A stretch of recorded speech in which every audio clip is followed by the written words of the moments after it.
My name is Ivan Duran. I'm the proud superintendent of the Bellevue School District. Thank you for joining our first superintendent community conversation. The purpose for these conversations is to help bring our learning community closer together by hearing directly from our students, educators, staff, and families. We are at a point where we need to begin to reclaim this community we call school.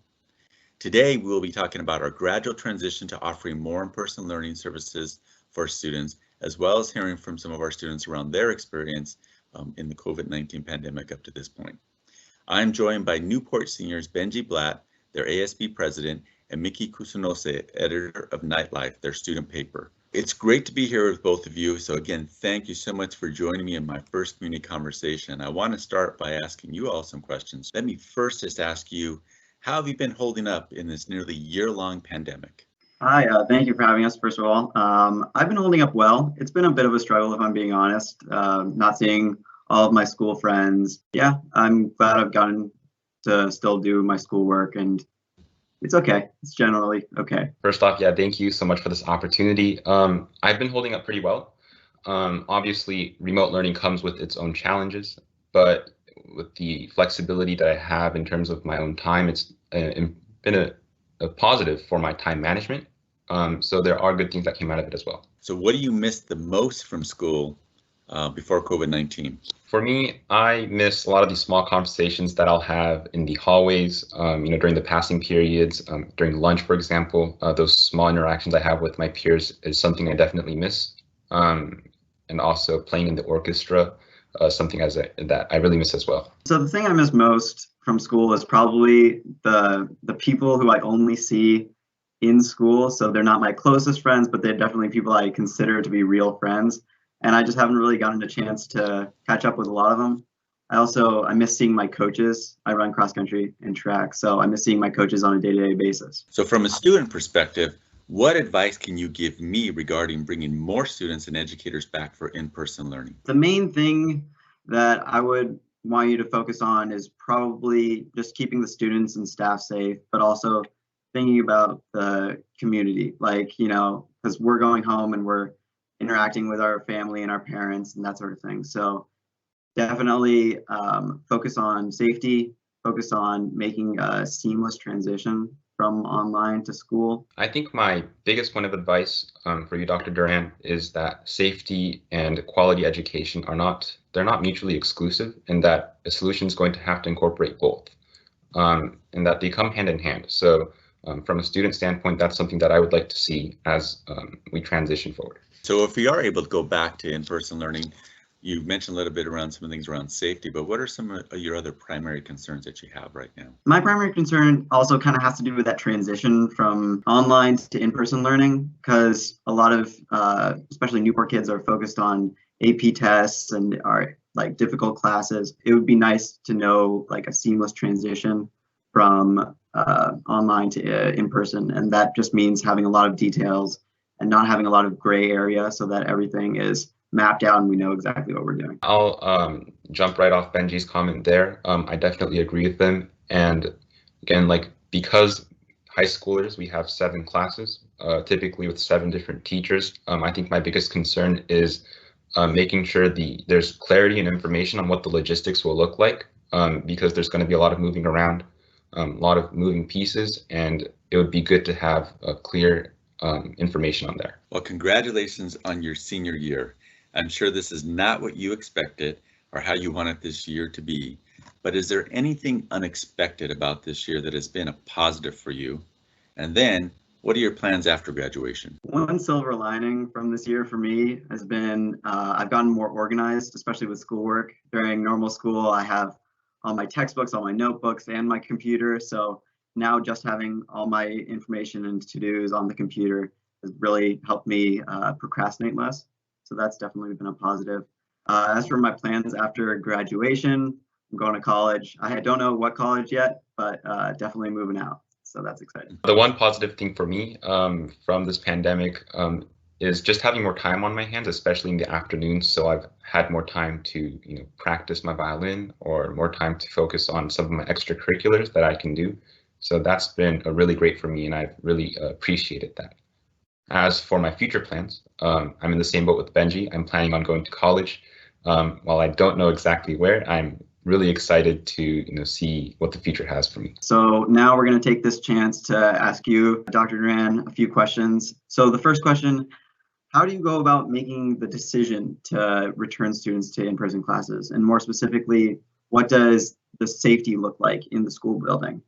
And additional question on that, how does the district weigh risks and take responsibility for impacts like student getting sick? Yeah, well, Benji, that's a great question. And it's a really, there's a really large answer. I'm going to try to be as succinct as possible. But I think first and foremost, as we're making decisions, we're learning from other districts from around the country, from around the world, and even here locally that have already reopened. So we've been studying and learning, some of the best practices that they put in place to safely have students return to buildings. We closely monitor our local data. King County Health, has some numerous dashboards that we look at that we follow from, positivity rates to the different type of cases that are going on right now, hospitality rates. We're constantly looking at different data points in order to make our decisions. And then we have spent a lot of time investment, really coming up with a really strong set of protocols and risk mitigation strategies that we have in place so that we can ensure that from the time a student comes into our building to the time that they leave, that there's numerous things that are in place. That's true for our students, our staff, and our educators. And so as an example, elementary school that I was visiting a couple of weeks ago, students come in, they lined up 6 feet apart, they walk in, they get a temperature check, staff member checks their mask and make sure that it's, fits them well, and it's at least double widthness on it so that we can ensure that it's the right type of mask. If a student doesn't have the right mask, we have numerous ones for them to be able to replace them. And then we've put in different types of signs. We have hand sanitation. We've even increased and changed the air ventilation that's coming into our buildings to make sure that we have more fresh air coming in.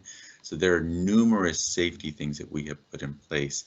And as we think about making these difficult decisions, I really believe that throughout this time, it's all about how we manage the risk. And we have been serving students since March. From childcare, from our early learners, providing nutrition services, and even providing transportation. And since September, we have been bringing more students in for additional services, and we're serving about 900 students right now for in-person services. And so, it's given us confidence that we can, mitigate the risk and ensure we have all the right things in place so that we feel more confident to bring our students in. Recently, the district announced that kindergarteners, first graders, and second graders will be going back to in-person learning. There are many concerns about increasing cases in our community, the delayed vaccine timeline, and new COVID variants. So what concrete actions will you take to address these concerns, and how does this fit in with recent negotiations with the BEA? Yeah, Mickey, that's a great question. And I think, first and foremost, we know that the concerns that people have are very real and very valid. People experience this pandemic, many different ways. We know there's some fear in the community, but again, I just have to go back to, that we have spent quite a lot of time, developing really clear safety measures and protocols that basically shows that if you wear a mask, you follow the physical distancing, if you're washing your hands or using hand sanitation, you're doing the ventilation, if you're following all these risk mitigation strategies, we have shown that we can do it, and so that's what is kind of helping me to make these decisions around expanding more in-person services. The vaccine timeline has definitely been, one where we're finally starting to see some really good movement in that space. I really feel it's going to be, important for, all of us to get vaccinated during this time, but we still see it, as further, down the road to be able to be the main solution for us. But very recently, our new CDC director at the national level has basically made a very clear statement that vaccines are not required in order for students to return to school. And so we, again, just need to follow all the safety and risk mitigations that we have in place. And again, we're tracking the data. We meet regularly with King County Health, and so we're having experts who are giving us information around what's happening with the different variants and what's happening with the different cases. Fortunately, in the majority of our community here in Bellevue, we're seeing the cases go down, and so that's a positive thing for us. But we know that throughout our entire community, we can't ease up. We have to continue to wear masks. We have to continue to be following the physical distancing. We have to make sure that we're staying within, pods and not gathering in large groups. So if people keep doing that, I really feel that it's going to give us the ability to open more schools. And then how this fits in with our recent negotiations with the Bellevue Education Association is that, we have put, safety at the forefront of this agreement. We have created what we're calling building safety teams in each of our buildings, which is made up of school administrators, educators, other staff members. And so they basically now are empowered to really look at a whole series of different data metrics and to really make decisions based off what they've seen with in-person learning up to this point. And if we are meeting all those safety protocols are in place and we're looking at the numbers and the numbers are showing that we can have more in-person learning, then they are making the decision to bring the next group of students in. So we have really empowered our schools to utilize this information to make some of these decisions, which is something that, I think many of our educators were expressing that they just wanted to have a little bit more control in this situation. So we definitely have done that. And I think we're going to start to see, more students return because we're seeing the numbers starting to drop.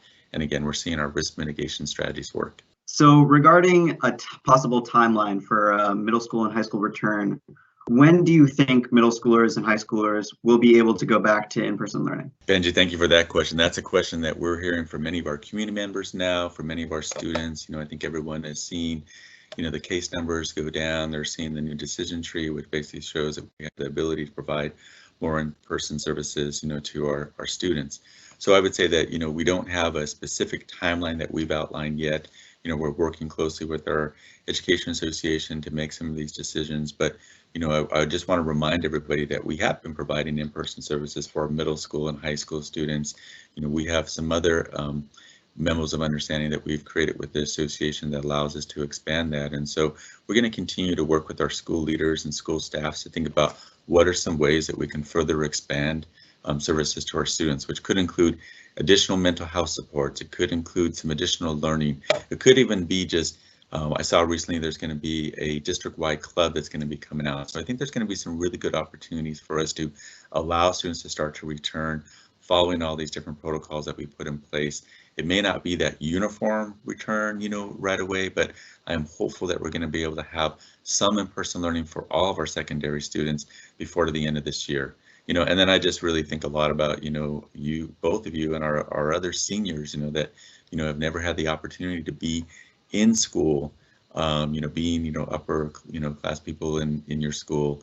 And so I definitely want to figure out ways that we can have you in school, experiencing that connection with other students. And I can tell you that from some of the students and families that we've heard up to this point, getting back into school, seeing other students, seeing their educators, in person, mask to mask, and in this situation now has really, really been important. And we've seen a light, and a spark kind of come back to many of our students and educators as we start to expand the in-person services. So what is a realistic image for what a high school return would look like from a logistical standpoint? And also considering that we all have 7 different classes with 7 different teachers. So in essence, what does a school day look like for us? Yeah, Mickey, you're really asking me some tough questions here, because that's one, again, that we've really been wrestling with, because, we still have many of these risk mitigation strategies we have to follow. Currently wearing a mask is required. Having the 6-foot distancing is being required. And so we know that at the secondary level, with just a large number of students, we probably won't be able to have a uniform return, as to what you were used to previously before COVID-19. And so we have some groups that are currently working, on some of this, on these plans. And there's, a matter of fact, a group that's going to be coming together next week to continue the conversation around what would it look like. Would we have to divide our students into two different groups, have an A group and a B group, with some students coming, on Monday and Thursday, and another group of students coming on Tuesday and Friday, and then both groups attend remotely on Wednesday. I think we have the opportunity for our educators to consider doing some broadcasting, so that when A group is in person, B group can be broadcasting, receiving, the signal coming in, when they're at home. And so I think there's going to be opportunity for us to think creatively and to think outside of the box on how we can do some more broad, uniform return for our secondary students. There are quite a few districts around us that are starting to do some of that right now. Bainbridge Island just announced some of their reopening plans. I know Mercer Island is considering some of this, but I think it's going to be really challenging for us, because at the secondary level, we just have more students and we just can't fit the same number of students into classrooms. So we're going to probably have to utilize every learning space available, from, the practice rooms to the gyms to the multi-purpose rooms, and even consider how we can utilize outdoor spaces, when the weather holds up, or when we have places where we have cover. So those are things that we definitely are considering, and that there's a lot of opportunity for us to really be creative and I think outside the box, because we want to have more students return to in-person services. We just are hearing from many students and families that there's a need for that, and there's just a real desire to have some experience before the year ends. So our last question for you today, how is the district planning on supporting student mental health through the transition from virtual to in-person learning? Thank you, Benji. That is such a critical question right now. It's one of the things that, for me, that is top of mind as I, talk to some family members and I talk to students. There's definitely a lot of concern around the mental health and well-being of all of our students, and I think that's also true for our adults. So as much as we're focused on what we need to do for our students, we also need to be thinking about how we're going to support our adults during this time. I read a really good article around some suggestions for returning in person, and they use the term, we have to make sure that we have learning environments and classrooms where we can have healing space, because people have had just so many different experiences during this time. So we have to make sure we have the space and time for our students and our educators to have some of these conversations as we start to make this transition.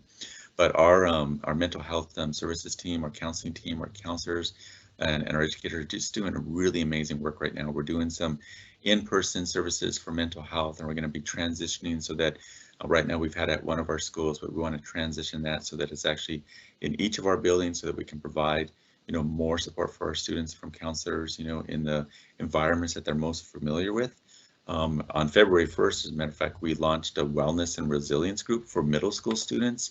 And so they're going to be covering topics like managing strong emotions, building healthy relations, coping with stress. So it's a great opportunity for our students to learn new skills and strategies to deal with stress that they may be experiencing in the pandemic, and then just life in general. I'm happy to announce that on February 23rd, we're going to start something new that's called Agents of Change. And it's a group for high school students district-wide. And so the goal of this group is going to be increased connectedness, increased engagement in school, increased likelihood, for students can really understand, some of the signs of suicide that a friend may experience, so that they can, get the help and support they need for somebody who may be having that experience. We're going to be doing some work around just building positive perceptions of adult support, and then just really understanding that it's okay to ask for help, that at different times we all need it, and it comes in different forms. And so I think we really want to make sure that our students are equipped with, the really good support so they can get what they need. We're going to also just continue to do some community forums on mental health for our parents. In February, there's going to be around some topics around just supporting student resiliency. There's going to be some work on supporting students' organization and sometimes even just some of the challenging behavior that parents may be seeing from students, and then just how to even just experience and support students who may be having some frustrations and anger during this time. So, we have some work that's in place. We have, screening that we've been doing, signs of suicide. We're going to continue that screening for our 7th and 10th grade students, and then we will be circling back and having, more wellness and resiliency group for our high school students. So we have quite a few things that are in place right now that I think are going to be really beneficial for our students. But I just can't express how much it's a concern that I have, many members of our community have. I read another really good article that talked about that. We've talked a lot about academic learning loss during this time, but there's also this loss around just pure connection and just what you would call school. We're human beings and we're social beings, and we're used to being around people, and we haven't been able to be around people in the same way. So we're going to have to really make sure that we're transitioning all of us back to more in-person services, because it's been different experiences for different people. Really want to take a moment now just to give a real big shout out to Benji and Mickey for taking the time to be part of our first superintendent community conversation. I want to thank everybody that had the opportunity to be able to watch this video, and I hope you will be watching some of the future ones we're going to be putting out, where we're going to be talking to more students, educators, staff, and family members in our community.